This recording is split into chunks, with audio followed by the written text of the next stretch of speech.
नमस्कार लाडक्या बहिणींनो, सध्या महाराष्ट्रामध्ये चर्चेत असणारी योजना म्हणजे मुख्यमंत्री माझी लाडकी बहीण योजना। तुम्हाला तर सगळ्यांना माहित आहेच की या अंतर्गत पात्र असणाऱ्या प्रत्येक महिलेला दर महिन्याला 1500 रुपये हे दिले जातात। परंतु महिला व बाल विकास मंत्री अदितीताई तटकरे यांनी या योजनेविषयी एक महत्त्वाची सूचना दिलेली आहे। ती सूचना म्हणजे मुख्यमंत्री माझी लाडकी बहीण योजना या अंतर्गत पात्र असणाऱ्या प्रत्येक लाभार्थ्यांनी ई-केवायसी पूर्ण करणे बंधनकारक आहे। दरवर्षी प्रत्येक लाभार्थ्याने ई-केवायसी पूर्ण केलीच पाहिजे असा नवीन नियम लागू करण्यात आलेला आहे। आता हा नियम लागू करण्यात आलेला आहे हे सगळ्यांना माहित आहे, परंतु काही जण ई-केवायसी करताना बरेचसे प्रॉब्लेम येत आहेत। आता ते कोणते प्रॉब्लेम आहेत ते आज आपण व्हिडिओच्या माध्यमातून समजून घेणार आहोत। आता हा नवीन नियम लागू करण्यापाठीमागचे कारण म्हणजे शासनाच्या निदर्शनास असे आले आहे की या योजनेअंतर्गत पात्र असणाऱ्या महिलांनी बोगस कागदपत्रे बनवून तसेच आपले वय कमी दाखवून या योजनेचा लाभ घेतला आहे। त्यामुळे सरकारने आता हा नवीन नियम लागू केलेला आहे। प्रत्येक पात्र असणाऱ्या लाभार्थ्यांनी ई-केवायसी ही केलीच पाहिजे। आता मित्रांनो, ई-केवायसी करताना बऱ्याच जणांना एक प्रॉब्लेम येत आहे। तर आता कोणते प्रॉब्लेम आहेत आणि त्यावर तुम्ही काय केले पाहिजे, त्यासाठी उपाय काय असणार आहे ते आपण आजच्या या व्हिडिओच्या माध्यमातून समजून घेणार आहोत। यासाठी व्हिडिओ हा शेवटपर्यंत नक्की पहा। तसेच या चॅनलवर पहिल्यांदा आला असाल तर चॅनलला सबस्क्राइब करायला विसरू नका। चला तर मग व्हिडिओला सुरुवात करूया।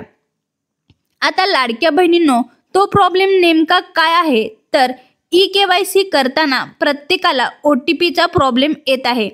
अनेबल टू सेंड OTP म्हणून असा मेसेज किंवा तुम्हाला एरर येत आहे।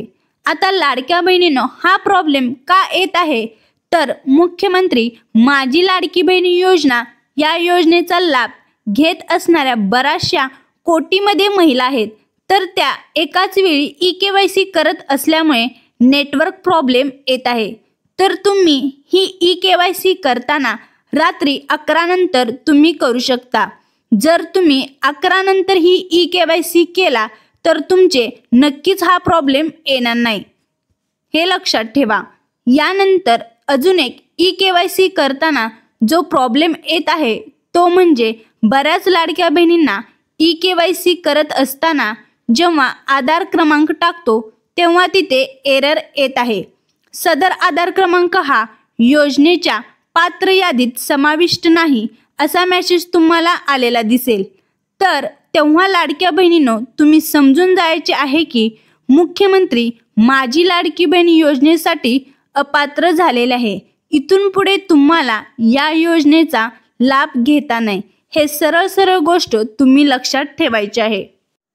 त्यामुळे तुमची ई-केवायसी ही आता होणार नाही। यानंतर बऱ्याच लाडक्या बहिणींना असा प्रश्न पडलेला आहे की ऑगस्ट महिन्याचा हप्ता कधी मिळणार। बऱ्याच महिलांचे ऑगस्ट महिन्याचा हप्ता अजून देखील जमा झालेला नाही। ऑगस्ट महिन्याचा असो किंवा त्या आधीचा महिन्याचा हप्ता असो, तर कोणाचा हप्ता जर जमा झालेला नसेल तर त्यांनी एक गोष्ट लक्षात ठेवायची की जोपर्यंत तुम्ही ई-केवायसी पूर्ण करत नाही तोपर्यंत तुम्हाला लाडकी बहीण योजनेचा हप्ता तुमच्या खात्यामध्ये जमा होणार नाही।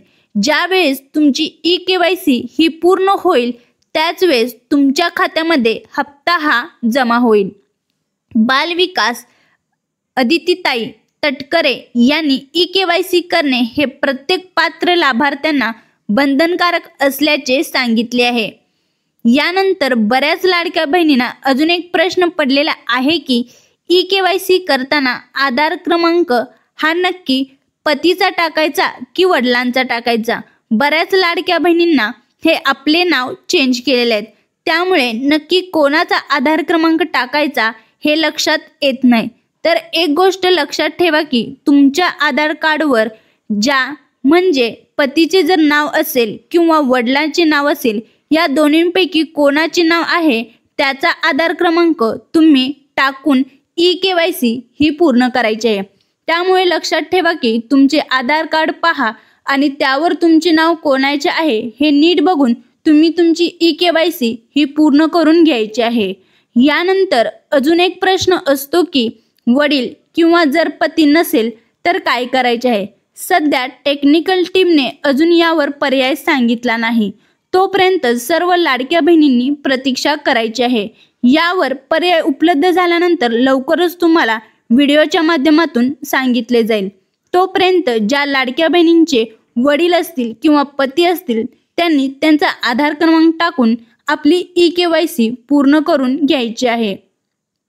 त्यामुळे लाडक्या बहिणींनो, एक गोष्ट लक्षात ठेवा की eKYC ही सर्वांनी करायची आहे, कारण तुमचे आधार कार्डवरून ज्या फॉर्म भरत असताना अटी व पात्रता सांगितल्या होत्या त्यामध्ये तुम्ही बसत आहात की नाही याची आता तपासणी केली जाणार आहे।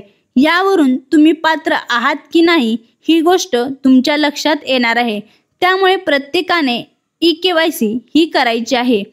eKYC करण्याची लास्ट तारीख म्हणजेच 2 महिने आपल्याकडे दिलेले आहेत।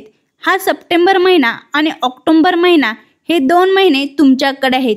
या 2 महिन्यामध्ये सर्व लाडक्या बहिणींनी eKYC ही पूर्ण करून घ्यायची आहे।